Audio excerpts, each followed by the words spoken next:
Boa noite, então, pessoal. Hoje eu estou gravando o vídeo novamente. Ontem eu tinha gravado os vídeos, mas não deu certo. Mas hoje estamos aí mandando o vídeo para vocês da aula, que seria a aula do dia primeiro, tá? A gente iniciou então falando sobre a NR15, Atividades e Operações Insalubres. E é muito importante, nós, técnicos de segurança, temos o conhecimento sobre as atividades insalubres que estão presentes no ambiente de trabalho, conhecermos a NR15, né, para poder fazer essa verificação, né, se aquela atividade que o trabalhador está exposto se enquadra, né, nos anexos da NR15. A NR15 também nos facilita a busca de informações, justamente porque ela também trata, né, itens, né, separado por anexo. Então isso facilita bastante. Então temos o anexo 1 que trata de ruído contínuo intermitente, alguns exemplos, né? O anexo 11 que trata de agentes químicos presentes no ambiente de trabalho, cuja a insalubridade se dá através aí de ultrapassar o limite de tolerância para vias respiratórias, certo? Temos o anexo 14 que trata de agentes biológicos. Então isso é muito importante para que a gente possa, né, no dia a dia de trabalho, conhecer os agentes insalubres, para a gente até propor aí junto à empresa medidas, né, preventivas para que a gente possa estar dando uma condição melhor para o trabalhador, né, no dia a dia dele, né, dentro da empresa. Tá? A gente sabe de muitos profissionais, muitos trabalhadores que acabam adoecendo aí no ambiente de trabalho justamente por exposição a agentes insalubres aí durante toda essa atividade laboral. Tá? Muitos, né, vêm até a óbito devido a doenças relacionadas com a exposição a esses agentes. Então, por isso que é da importância. Tá? A gente vai ver durante a aula que quem determina se a atividade ali é insalubre ou não é o engenheiro de segurança do trabalho ou o médico de segurança, o médico do trabalho, tá? Eles que têm essa atribuição. Mas claro, né, numa região onde não tenha um profissional, né, fica a cargo aí da Secretaria Regional do Trabalho, tá indicando aí um perito, né, um fiscal para estar verificando essa questão, ou, né, uma ação judicial também, né? Então tudo isso vai depender de cada situação, tá? Mas aqui só vamos ver hoje um pouquinho sobre a NR15. A gente vai falar bastante aí sobre a questão de insalubridade, vamos falar sobre a CLT também, tá? Porque a NR15 está muito vinculada à CLT, né, justamente na questão aí, né, dos artigos que tratam da questão da insalubridade, tá? E daí numa outra aula a gente vai falar também sobre a questão da periculosidade, né, da NR16, que também é outro, né, agente aí passivo de adicional para o trabalhador no ambiente, né, que estiver exposto a um agente periculoso, tá bom? Então vamos lá. Então, primeiramente, é para conhecer um pouco sobre a insalubridade, né? Então a palavra insalubre vem do latim e significa tudo aquilo que origina doença, sendo que a insalubridade é a qualidade de insalubre, tá? Então, tudo aquilo que, né, pode originar uma doença ao trabalhador no ambiente de trabalho, né, ele é considerado como insalubre. Por exemplo, uma sílica, né, pode causar uma pneumoconiose no trabalhador, né, que está exposto à sílica, é um agente insalubre. Tá? Então, por isso é que ele se enquadra como, porque ele pode originar uma doença. A primeira abordagem sobre a insalubridade na legislação brasileira foi em 32 e se referia à proibição do trabalho de mulheres em serviços perigosos e insalubres. Tá? Veja que no Brasil ele começou um pouco mais tarde em relação a outros países aí do mundo, né? Em relação aos direitos, né, dos trabalhadores. Tá? Enquanto outros países já estavam aí com leis sobre a questão das condições de ambiente de trabalho, ainda nós estávamos aqui caminhando ainda para, né, a formação de sindicatos ainda, né? Então, em outros países já tinham sindicatos, já estavam trabalhando em prol dos trabalhadores, buscando melhorias das condições de trabalho. Então, eu vejo o Brasil, ele acabou atrasando, foi muito atrasado, né, a questão dos direitos do trabalhador. Tá? Então, o primeiro que teve aí foi a proibição de mulheres, né, trabalhar em atividades perigosas e insalubres. Recentemente nós tivemos uma discussão, né, no Congresso Nacional com relação aí às mulheres, né, grávidas trabalharem em ambientes insalubres, desde que o médico, né, um médico de sua confiança, assim permitisse, né, ou um médico aí avaliasse e dissesse não, né, a mulher pode trabalhar, mas aí a gente sabe dos riscos que tem, né, não só para a mulher, mas também para né, o ser humano que está sendo gerado ali no ventre da mulher, que é bastante complicado. Então, todos esses agentes podem estar aí, né, são agressores à saúde e podem estar prejudicando tanto a vida da mãe quanto do filho. Então, é uma discussão ainda muito polêmica com relação a isso, tá? A segunda foi em 1943, quando proibiu o trabalho de menores, né, em atividades perigosas ou insalubres. Então, até então, menores aí estavam trabalhando, expostos aí a condições insalubres, perigosas, e, né, também, né, começou a se avaliar que a criança não podia estar exposto, né, menores não podia estar exposto a esses agentes devido à agressividade que poderia ocasionar aí na sua saúde, né? E infelizmente ainda hoje, quando a gente fala sobre trabalho infantil, né, a gente vê bastante aí, né, aqui no mesmo Brasil já foi pego vários casos de crianças trabalhando em carvoarias, né, em fabricação de fogos de artifício, né, dessas fábricas de fundo de quintal, né. Então a gente acontece muito, infelizmente, tá? Mas fica aí a orientação para nós, profissionais da área de segurança, né? Sempre estar atento a essas questões e orientar a empresa, né? Menor não pode estar exposto a nenhum tipo de atividade que possa prejudicar a sua saúde ou sua integridade física, tá? O menor, e o máximo que a gente pode ter ele como um menor aprendiz, tá? Fazendo, né, um curso, sendo patrocinado pela empresa, ou vindo ali na empresa fazendo uma atividade que, né, administrativa ali, né, para ele já começando a entrar, né, no ritmo dentro de uma empresa, conhecer como é que funciona, mas em atividades onde gere risco para a sua saúde e integridade física é proibido. O conceito legal de seguridade dado pelo artigo 189, daí a gente vai falar um pouco da CLT, tá? Que são consideradas atividades ou operações insalubres, aquelas que por sua natureza, condições ou métodos de trabalho, expõem os empregados a agentes nocivos à sua saúde, acima dos limites de tolerância fixados em razão da natureza e da intensidade do agente e do tempo de exposição aos seus efeitos. Então, quando a gente pega a NR15, começa a ver os anexos lá da NR15, a gente vai ver lá, por exemplo, a concentração dos agentes, né?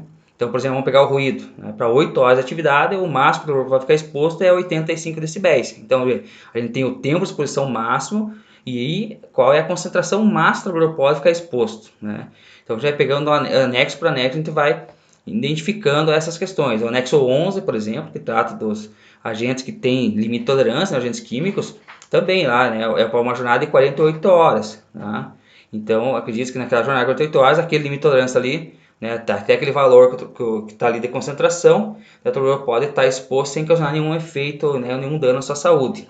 Se bem que, quando a gente fala de agentes químicos, a gente tem que pensar também, né, na intoxicação crônica, né? Não, que acontece, né? Com o passar dos anos, quanto mais tempo ele ficar exposto a um agente, né, um agente químico, ele vai sendo cumulativo, certo? E com o passar dos anos ele pode desenvolver alguma doença relacionada à exposição àquele agente, tá? Por isso a importância, né, que quando ultrapassa o nível de ação, certo? A empresa adota medidas preventivas para, né, minimizar ou neutralizar, né, ou, né, retirar o risco do ambiente de trabalho, justamente para que não venha a ocorrer, né, uma doença do trabalhador aí futuramente, certo? Segundo a NR15, então são consideradas atividades de operações insalubres que desenvolvem acima do limite de tolerância, previsto nos anexos 1, 2, 3, 5, 11 e 12, tá? Aí eu peço para vocês estarem dando uma olhadinha lá nos anexos, a gente vai ver mais à frente, já vão estudando, tá? O anexo, para que vocês na próxima aula vocês já tenham conhecimento do que trata cada anexo, né? Então, por exemplo, o anexo 1 trata aí, né, do ruído contínuo intermitente, anexo 2, ruído de impacto, né? E assim por diante, anexo 11, né, agentes químicos, tá? Então, vão pesquisando para que vocês possam estar conhecendo aí os agentes, né, os anexos, para vocês poderem estar a par aí, quando a gente falar sobre agentes insalubres, né, falar, por exemplo, de ruído, você vai saber, ó, é o anexo 1, né? Tá? Isso ajuda bastante aí no dia a dia do trabalho nosso, que muitas vezes o empregador chega e nos faz uma pergunta e ele precisa, às vezes, de uma resposta, às vezes até na hora. Então é importante que a gente tenha o conhecimento na hora de estar passando essa informação, né? Claro, se for uma informação muito complexa, a gente pode falar, olha, eu preciso de um tempinho para dar uma olhada, tirar uma dúvida aí, e assim que eu tiver a informação eu passo. Mas é importante a gente conhecer, né, a NR15 e seus anexos. As atividades mencionadas nos anexos 6, 13 e 14, tá? Também, o anexo 14 é agentes biológicos, anexo 13 é agentes químicos, no qual não se tem limite de tolerância, assim, o simples fato de estar exposto a esse agente já dá o direito, né, ao adicional de insalubridade, claro que desde que as medidas de prevenção não sejam eficazes, né? Então a gente vai falar um pouquinho mais sobre o anexo 13 depois, tá certo? E o anexo 6 são pressões hiperbáricas. Então, como é que se dá a comprovação da insalubridade? Através de laudo, de inspeção local do trabalho, né, da constância do anexo 7, 8, 9 e 10 também, tá? Esses anexos também, ele trata aí dos agentes que, simples fato por estar exposto, né, dependendo das condições do ambiente e das medidas de prevenção, eles são considerados também insalubres, tá? E o que é o limite de tolerância? O limite de tolerância para fins da NR15, né, é a concentração de intensidade máxima ou mínima relacionada com a natureza, tem a exposição do agente que não causará dano à saúde do trabalhador durante a sua vida laboral. Mas como eu falei anteriormente, né, se ultrapassar o limite de tolerância, a gente já tem que tomar medidas, né, preventivas, né, seja coletiva, administrativa ou individual, para que o trabalhador não fique exposto a esse agente, né, porque ele pode causar, principalmente no agente químico, uma intoxicação crônica aí, né, que lá futuramente vai desenvolver uma doença, né, do trabalhador comprometendo a sua saúde. Então, por isso que é importante, a partir do momento que ultrapassou o limite de tolerância, já começa a tomar as medidas cabíveis aí para estar melhorando o ambiente de trabalho. O Ministério do Trabalho, do artigo 190 da CLT, ele aprova o quadro de atividades e operações insalubres, no caso que está lá na NR15, né? Por isso que é importante a gente estar vendo os anexos, lá tem os quadros, atividades e operações que são insalubres, e vai adotar normas sobre os critérios de caracterização da insalubridade, os limites de tolerância, os agentes agressivos, os meios de proteção e o tempo máximo de exposição do empregado a esses agentes. Então, tudo isso está lá nos anexos, tá? Vai dizer qual é a concentração, o limite máximo pode ficar exposto, né? Quais são os agentes agressivos, certo? Se bem que quando a gente fala da NR15, infelizmente, ainda falta muitos agentes a serem anexados à NR15, né? Tanto que hoje, né, aí quando a gente fala de Programa de Prevenção de Riscos Ambientais, o PPRA, ele permite que no caso da falta da legislação brasileira, a gente recorra à CGH, que é a norma americana. Justamente porque que nem todos os agentes que tem na CGH estão na NR15, tá? Sabendo que a NR15 lá em 78, quando ela foi criada, ela foi retirada integralmente da CGH e de lá para cá não houve muitas alterações, né, em relação aos agentes, né? Houve alterações ali nos textos dos anexos, mas nos quadros ali dos riscos, da sua concentração e dos limites de exposição, isso não teve mudança, né? Não teve alterações significativas, tá? As normas referidas nesse artigo incluirão medidas de proteção do organismo do trabalhador nas operações que produzem aerodispersóides tóxicos, irritantes, alérgicos ou incômodos, tá? Então, por isso que é importante, né, a gente verificar, conhecer cada agente que o trabalhador está exposto dentro do ambiente de trabalho, justamente para que você possa estar determinando qual que é a melhor medida preventiva a ser adotada, né? Até porque você não pode fornecer um EPI que não seja adequado àquele risco. Se é um aerodispersóide, qual que é o melhor tipo de proteção respiratória, né? Se é um irritante, né? Se é um alérgico, tá? Então, a gente tem que conhecer para que possamos estar tomando medidas administrativas ou coletivas ou individuais, né, que venham de encontro aí à segurança do trabalhador. No artigo 94 da CLT, o direito do empregado adicional de insalubridade ou da propriedade cessará com a eliminação do risco à sua saúde ou integridade física, nos termos dessa seção e das normas expedidas do Ministério do Trabalho, tá? Então, o que acontece?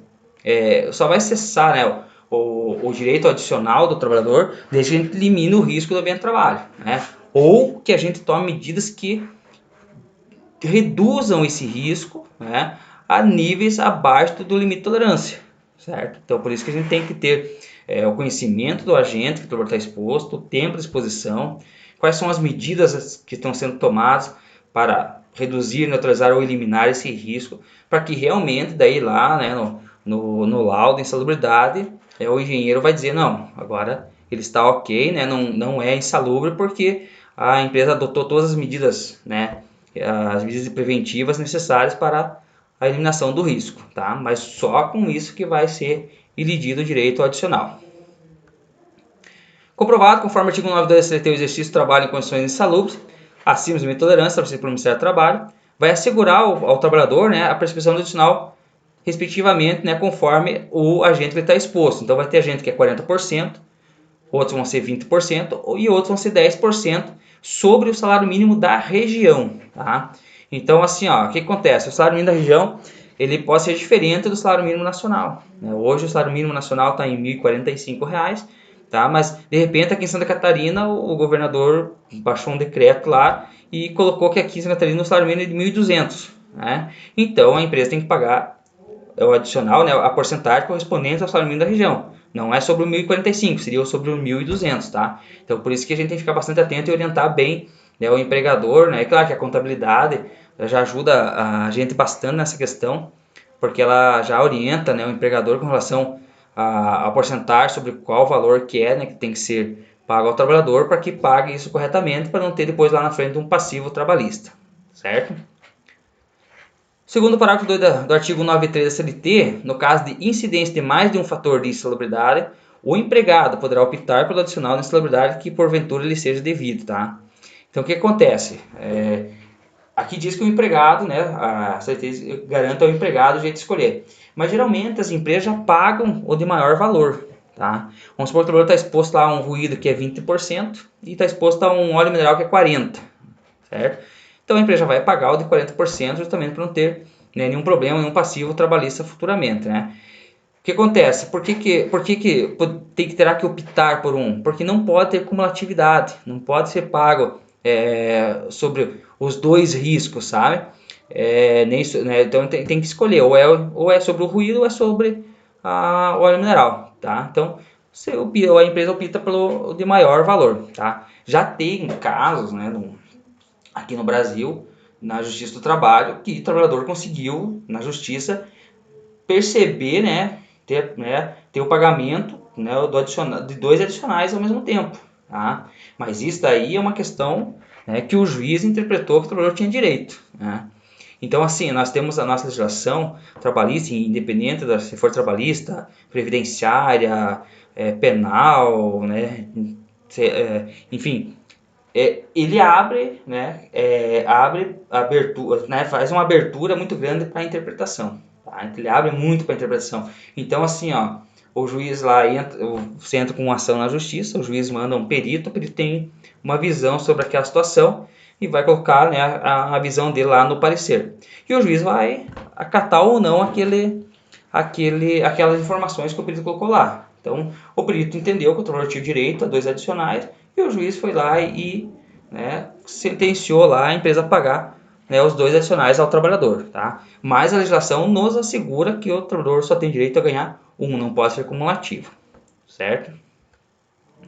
O artigo 95 da CLT, então, a acreditação e a classificação da insalubridade e da periculosidade, segundo as normas do Ministério do Trabalho, vai ser através da perícia, carga no mérito de trabalho ou engenheiro do trabalho, registrados, né, no Ministério do Trabalho. Aqui a CLT diz que tem que ser registrado no trabalho, mas não precisa, tá? O engenheiro de segurança do trabalho, ele tem que ter o seu registro no CREA, tá? Então ele se forma, por exemplo, em engenharia florestal, engenharia mecânica, enfim, né? E depois faz uma especialização em segurança do trabalho e daí ele vai ter uma segunda atribuição, né? Uma segunda profissão, né? Então ele vai poder colocar lá no CREA mais esse registro e pode, né, trabalhar como engenheiro de segurança. O médico não, o médico tem que ser, né, ou faz uma especialização ou faz residência médica, né, relacionada à área de medicina do trabalho. E daí também ele vai ter, né, o seu registro lá no Conselho Regional de Medicina e vai poder estar atuando nessa área, tá? Mas é eles que poderão estar classificando aí se vai ser insalubre ou periculosa a atividade que o está exposto. Onde cabe o trabalho do técnico? Nós, profissionais técnicos, temos que ajudar, né, o engenheiro e o médico a trabalho no levantamento de informações. Tá? Por isso a importância de nós também conhecermos a NR15. Então, como é que a gente vai ajudar o médico e o engenheiro de trabalho se a gente não tem o conhecimento das normas alimentadoras, não conhece os anexos da NR15, certo? Não conhece quais são os agentes que são passíveis de insalubridade. Então, a gente tem que ter esse conhecimento justamente para estar levantando informações para repassar para a área, né, para a área de engenharia ou para a área médica, para estar determinando se a atividade é ou não insalubre ou periculosa.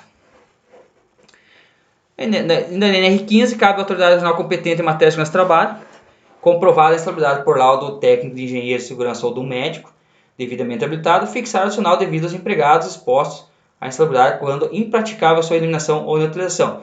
Isso também já está determinado lá na NR15, né? Temos um quadro lá, né, como já mostrei para vocês anteriormente, temos lá 40%, 20% ou 10% sobre o salário mínimo da região. Tá? Então, conforme o agente está exposto, tá? Desde que foi impraticável aí a eliminação ou neutralização, o trabalhador vai ter o direito a ganhar adicional sobre aquele agente que está exposto ali. Então, vai depender se for um agente que é 40% ou 20% ou 10%, ele vai receber sobre um desses, tá? No artigo 95 da CLT, ainda no parágrafo 1º, é facultado às empresas, aos sindicatos e categorias profissionais interessadas requerer ao Ministério do Trabalho a realização de perícia, né? Agora não tem mais o Ministério do Trabalho, agora é a Secretaria Especial do Trabalho, que faz parte aí do Ministério da Economia.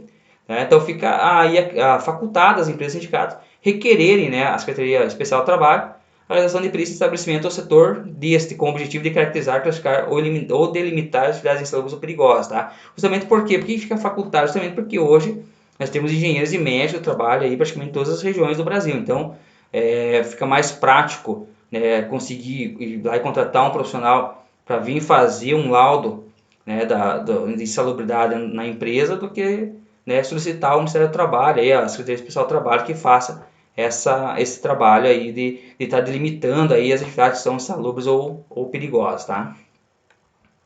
Já no parágrafo 2º, então, arguido em juízo a insalubridade ou periculosidade, seja por empregado, seja por sindicato em favor do grupo de associado, o juiz vai designar um perito habilitado na forma deste artigo e onde não houver, que estará a perícia ao órgão competente do Ministério do Trabalho, tá? Isso aqui mais quando tem uma ação judicial, né? Você entra com uma ação pedindo lá, fazendo uma petição para ganhar insalubridade, por exemplo, sobre ruído, né? Está exposto ao ruído, a empresa não pagava uma insalubridade, e você saiu da empresa e achou que tem direito de estar ganhando adicional. Então você entra com uma ação na justiça, o juiz vai nomear um perito, o perito vai lá na empresa onde você trabalhou, né? E vai fazer uma avaliação lá. Se o perito assim entender que você estava realmente exposto a um agente insalubre, tá? Sem as medidas de proteção aí cabíveis, né? A hierarquia muito importante, né? A hierarquia de proteção coletiva, administrativa e individual. Então ele vai dizer lá se você tem ou não direito à insalubridade. Claro que depois, mesmo que o juiz dê a favor de você, a empresa poderá recorrer, né? Ou não. Então vai depender muito aí de caso a caso, tá? É facultado às empresas, sindicatos, as categorias profissionais interessadas em requerer no Ministério do Trabalho através das DRTs, né? A realização de perícia em estabelecimento ou setor deste com o objetivo de caracterizar e classificar ou determinar a atividade insalubre, tá? Hoje nós não temos as DRTs, tá? Nós temos só as secretarias de segurança e saúde no trabalho, tá? Mas funciona da mesma forma como se fosse uma DRT, que é uma delegacia regional do trabalho, tá? Então também fica facultado às empresas e sindicatos interessados a pedirem aí que a DRT faça a caracterização e classificação da atividade insalubre, tá? Então, justamente por quê? Porque temos hoje em todas as regiões do Brasil aí, médicos e engenheiros de segurança que podem fazer esse trabalho aí de estar delimitando e classificando as atividades insalubres. Nas perícias requeridas das delegacias regionais de trabalho, desde que comprovada a insalubridade, o perito do Ministério do Trabalho indicará o adicional devido, tá? Também nessa situação aí, caso uma perícia, né, vai poder estar, o perito do Ministério do Trabalho poderá estar determinando qual que é o adicional devido. Claro, sempre conforme, né, o agente está exposto, né, vai verificar o anexo da NR15 e vai verificar qual que é a porcentagem sobre o salário mínimo da região. Pode ser 10, 20 ou 40%. Aí, claro, a gente fala assim, por exemplo, está falando assim de uma forma meio geral, mas, por exemplo, o trabalhador fica lá 5 anos trabalhando numa empresa. Durante os 5 anos não recebeu o IPI adequado, né, não teve treinamento adequado, a empresa não colocava um IPI adequado ao risco, né? É lógico que o trabalhador vai ter todo um cálculo, todo aquele tempo que estava exposto ao agente insalubre e vai ganhar aí, né, um dinheiro considerável, tá? Então, por isso que é importante aí nós como técnico de segurança, está orientando a empresa que realmente adota as medidas preventivas aí e faça todo o cuidado para que não tenha um passivo trabalhista aí no futuro. O perito vai descrever no laudo a técnica que a aparelhagem é utilizada, é muito importante, tá? Porque assim, ó, ele tem que utilizar um equipamento adequado, né? Não adianta chegar lá, por exemplo, um ruído, né? Chega lá com um equipamento a 1 decibelímetro, que é usado para fazer ruído pontual, para dizer que aquela atividade é ou não insalubre, né? Eu não concordo, né? Mas já vi vários casos acontecer dessa situação. O certo é fazer uma dosimetria, chegar lá, colocar o equipamento, rodar algum tempo lá no trabalhador, para que realmente, né, ele possa dizer, não, essa já é insalubre ou não, né? E a técnica, né? Então, como assim a técnica, né? Não é só a NR15 que a gente tem que ler, por isso que é importante nós, profissionais de segurança, estar sempre se atualizando, né? A Fundacentro, por exemplo, ela publica aí, tem publicado, lá você pode pegar até no site da Fundacentro, de forma gratuita, as NHOs, né? São normas de higiene ocupacional, que lá vai dizer para nós qual que é a técnica adequada para fazer uma avaliação de ruído, por exemplo, a coleta de agentes químicos, tá? Então temos NHOs aí para várias situações. E também, né, as metodologias aí, né, NIOSH, URSAS, né, vai depender do tipo de agente que você vai estar fazendo a avaliação. Então, muito importante a gente conhecer a técnica, né, que vai ser realizada a avaliação. Mas isso vocês vão entender quando for fazer higiene ocupacional. Né? A disciplina de higiene ocupacional que vocês vão ter aí logo né, com outro professor, vocês vão aprender todas essas metodologias e técnicas aí para avaliação. Muito importante, tá? Para que vocês possam estar desenvolvendo isso no dia a dia. Eu hoje praticamente, meu trabalho é 100% voltado à área, né, de higiene ocupacional. Realmente lá aplicar técnicas de avaliação, usar equipamentos adequados, fazer avaliações aí nos ambientes de trabalho, justamente para que o engenheiro possa ter informações necessárias para dizer se há ou não insalubre aquela atividade. No item 15.5, não prejudica a ação fiscalizadora no seu trabalho, nem a realização, né, da perícia quando solicitado pela justiça nas localidades onde não houver perito, tá? Então, né, hoje dificilmente, né, vai ter alguma região que não vai ter peritos, né? Todas as regiões hoje têm peritos aí que podem estar fazendo esse trabalho de perícia, né, nos ambientes de trabalho para estar determinando se é insalubre ou não aquela atividade que estava exposto. No artigo 191 da CLT, a eliminação ou a neutralização da insalubridade ocorrerá com a medida de, né, condição de medidas que conservam o ambiente de trabalho dentro de uma tolerância. Aqui a gente fala do ambiente de trabalho, tá? São as medidas coletivas, né? Por exemplo, o ruído, né? Uma barreira acústica, um enclausuramento de uma máquina, um agente químico, uma poeira, por exemplo, um sistema de exaustão adequado, um calor, medidas aí de sistemas de exaustão, ventilação forçada. Então, são medidas no ambiente que vai o quê? Fazer com que esse risco fique abaixo da limite de tolerância. Tá? Se não der certo, a empresa poderá adotar o quê? Medidas administrativas. Certo? O que são medidas administrativas? Aquelas medidas, por exemplo, assim, ó, a empresa foi lá, um ruído, né, numa máquina, verificou que é o motor que está fazendo barulho e enclausurou, mas não foi suficiente. Tá? A empresa poderá fazer o quê? Retirar esse motor do local, né, instalar ele no outro local, longe do local onde o trabalhador vai realizar a atividade, porque está fazendo? É uma medida administrativa que é o que? Afastando a fonte geradora do risco, né, de perto do local de trabalho onde o trabalhador está realizando sua atividade. Essa é uma medida administrativa. Outra medida administrativa que pode ocorrer, por exemplo, é você adotar turnos de trabalho, né, reduzir a exposição do trabalhador ao agente insalubre. Por exemplo, um ruído, vamos supor, 85 decibéis para 8 horas. Né? Vamos supor lá que deu 85 decibéis, o trabalhador trabalha 8 horas. Se ele trabalhar, diminuir para 6 horas, isso vai, né, aumentar o limite de tolerância dele para 6 horas. Vai ficar menos tempo exposto a um agente de risco, então vai fazer menos mal à sua saúde. Claro que mesmo assim ainda vai ter que adotar medidas individuais, né? Mesmo assim o trabalhador vai ter que usar o protetor auditivo lá para estar protegendo a sua audição, mas o que o ruído poderia afetar no organismo do trabalhador já vai ser bem menor do que se estivesse exposto à jornada normal de trabalho aí, né, no dia a dia, tá? E as medidas individuais, né, desde que seguindo lá a NR6 bem certinho, né, a empresa adquiriu o adequado ao risco, né, um IP que seja adequado ao risco que está exposto, né, fazer o controle da entrega em ficha né, específica, treinar o trabalhador quanto ao uso correto, a guarda, a conservação, todas aquelas medidas que tem que ser adotadas conforme a NR6 para que realmente seja o equipamento de proteção individual seja eficaz para a eliminação ou neutralização do risco, tá? Também caberá às delegações gerais de trabalho, né, as secretarias regionais de trabalho, comprovada a insalubridade, notificar a empresa, estipulando prazo para sua eliminação ou neutralização na forma deste artigo.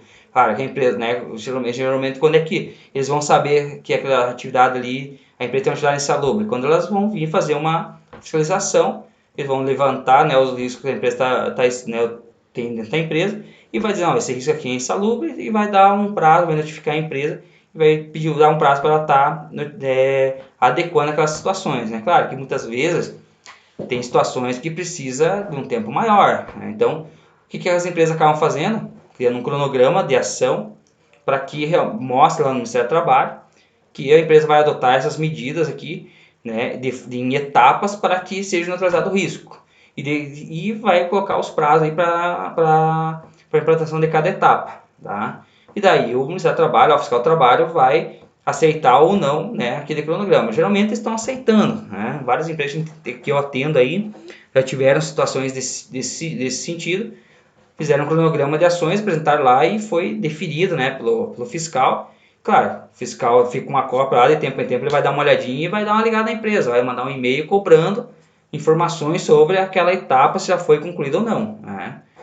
E ele poderá voltar ainda ali na empresa para verificar se realmente a empresa está implantando aquelas medidas que estão ali no plano de ação dela, tá? Então, por isso é importante nós, profissionais da área de segurança, estar sempre atento aí com essas situações e sempre já colocando, né, o empregador a par, né, de como poderá estar prevenindo isso no ambiente de trabalho.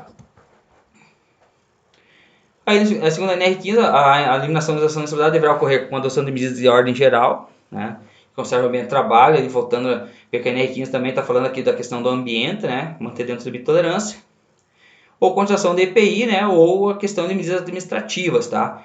E o EPI sempre naquela situação, né, verificar o adequado ao risco, né, atendendo a NR6, beleza? Aqui também fala que a eliminação da insalubridade ficará caracterizada através de avaliação pericial por órgão competente que comprova a inexistência de risco à saúde do trabalhador. Mas, claro, se a empresa tiver um laudo de insalubridade feito por um engenheiro de segurança ou por um médico, que realmente comprove ali que a atividade não é mais insalubre, ela já deixa de pagar a insalubridade ao trabalhador. E por quê? Porque ela vai ter um documento comprovando isso. Tá? Não precisa esperar uma perícia lá para vir.